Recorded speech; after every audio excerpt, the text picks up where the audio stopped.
राधे राधे। अध्याय 1 श्लोक संख्या 15। पांचजन्यम ऋषिकेशो देवदत्तम धनंजय पौंड्रम दद्मो महाशंखम भीमकर्मा वृकोदर। भगवान कृष्ण ने अपना पांचजन्य शंख बजाया। अर्जुन ने देवदत्त शंख तथा अति भोजी एवं अति मानवीय कार्य करने वाले भीम ने पौंड्र नामक भयंकर शंख बजाया। तात्पर्य: इस श्लोक में भगवान कृष्ण को ऋषिकेश कहा गया है क्योंकि वे ही समस्त इंद्रियों के स्वामी हैं। सारे जीव उनके भिन्नांश हैं, अतः जीवों की इंद्रियां भी उनकी इंद्रियों के अंश हैं।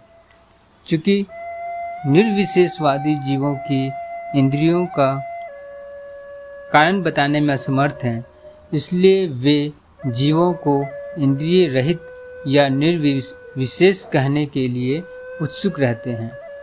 भगवान समस्त जीवों के हृदयों में स्थित होकर उनकी इंद्रियों का निर्देशन करते हैं, किंतु वे इस तरह निर्देशन करते हैं कि जीव उनकी शरण ग्रहण कर ले और विशुद्ध भक्त की इंद्रियों का तो वे प्रत्यक्ष निर्देशन करते हैं। यहाँ कुरुक्षेत्र की युद्ध भूमि में भगवान कृष्ण अर्जुन की दिव्य इंद्रियों का निर्देशन करते हैं, इसलिए उनको ऋषिकेश कहा गया है।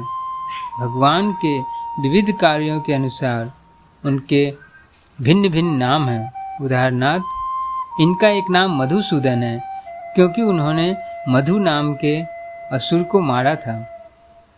वे गौओं तथा इंद्रियों को आनंद देने के कारण गोविंद कहलाते हैं। वसुदेव के पुत्र होने के कारण इनका नाम वासुदेव है। देवकी को माता रूप में स्वीकार करने के कारण इनका नाम देवकी नंदन है। वृंदावन में यशोदा के साथ बाल लीलाएं करने के कारण ये यशोदा नंदन है। अपने मित्र अर्जुन का सारथी बनने के कारण पार्थ सारथी हैं। इसी प्रकार उनका एक नाम ऋषिकेश है क्योंकि इन्होंने कुरुक्षेत्र के युद्धस्थल में अर्जुन का निर्देशन किया।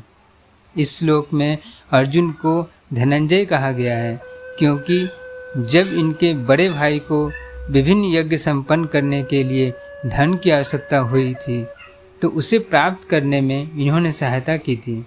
इसी प्रकार भीम वृकोदर कहलाते हैं क्योंकि जैसे वे अधिक खाते हैं उसी प्रकार वे अति मानवीय कार्य करने वाले हैं, जैसे हिडिंबासुर का वध। अतः पांडवों के पक्ष में श्री कृष्ण इत्यादि विभिन्न व्यक्तियों द्वारा विशेष प्रकार के शंखों का बजाया जाना युद्ध करने वाले सैनिकों के लिए अत्यंत प्रेरणाप्रद था। विपक्ष में ऐसा कुछ न था। न तो परम निदेशक भगवान कृष्ण थे, न ही भाग्य की देवी श्री थी। अतः युद्ध में उनकी पराजय पूर्व निश्चित थी। शंखों की ध्वनि मानो यही संदेश दे रही थी। राधे राधे।